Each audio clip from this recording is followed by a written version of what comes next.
Okay, it's February the 1st. This is Holly with Wild Blessings, and I'm out here looking for some wild greens because I want to make some kimchi. So one of the things I like to do, this is one of my gardens, is to cover up the just an area where I know chickweed grows, and sure enough, look at how it's grown underneath, just with a 5-gallon bucket. So look, you can see the chickweed, kind of a sprawling, low-growing plant. Has these beautiful spade-shaped leaves, and they're opposite one another, as you can see right there.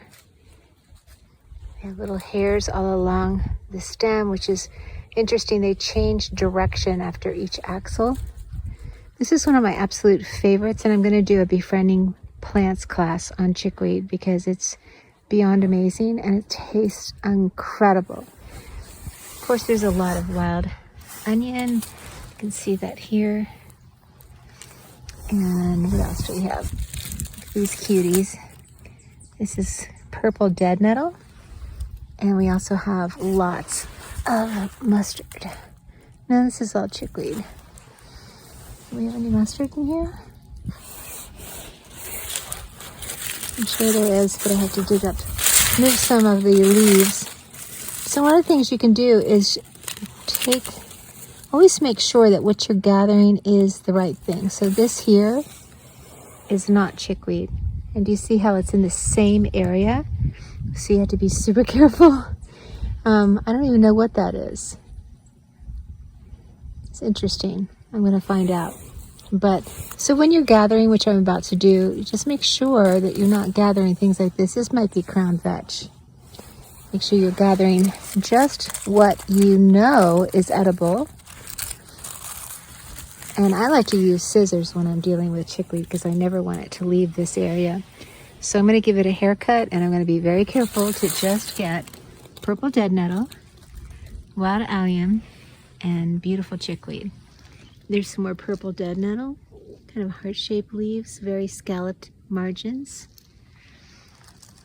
I got some, this is pretty much the last 5 minutes. This is what I've gathered, and I'll get some more because I really want to put this into my fermented foods. Wow.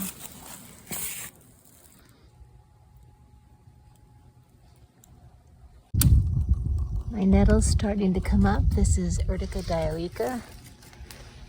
And this whole area is going to be full of nettle.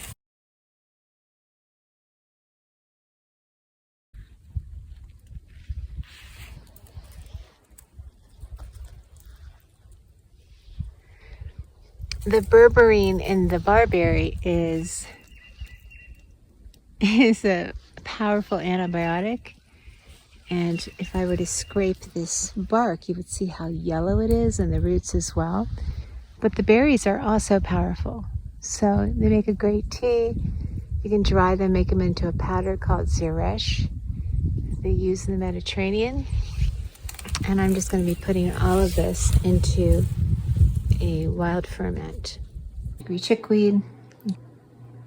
So I'm going to go ahead and dump this out and add to it all of these wild greens, the onions, chickweed, the little bit of mustard I found, a lot of purple dead nettle, and then I'm going to put it all, after I garble it to make sure I didn't get any of the vetch.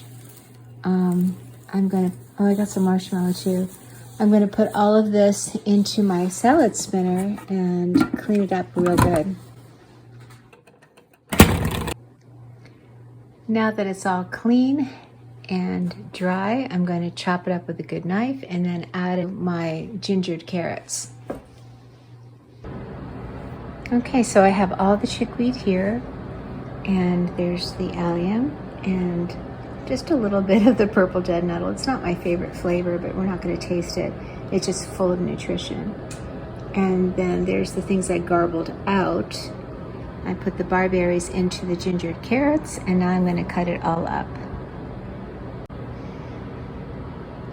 So here we are, and the chickweed's all chopped up, and I'm getting ready to get my pounder, which used to be my grandmother's, pound it all up with the salt that and the carrots and the ginger that were already fermenting from yesterday, and it'll be beautiful. But what I love about chickweed, it's called Stellaria media, and it's also called starweed because its flowers look like stars, like white stars. But they love to grow in cold weather. So get them in the early spring. If they're growing in your garden, let them take and just let it become lush and become an amazing place, a go-to place for your vitamins and minerals. Very high in vitamin C and A and B. It has manganese and niacin and iron. It's truly a superfood. But I have some amazing stories I can tell about how chickweed has been such a blessing for soothing wounds and rashes and even diaper rash. I mean, it is a refrigerant herb.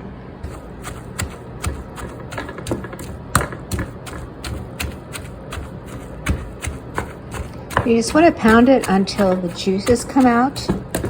It's a very moist weed, and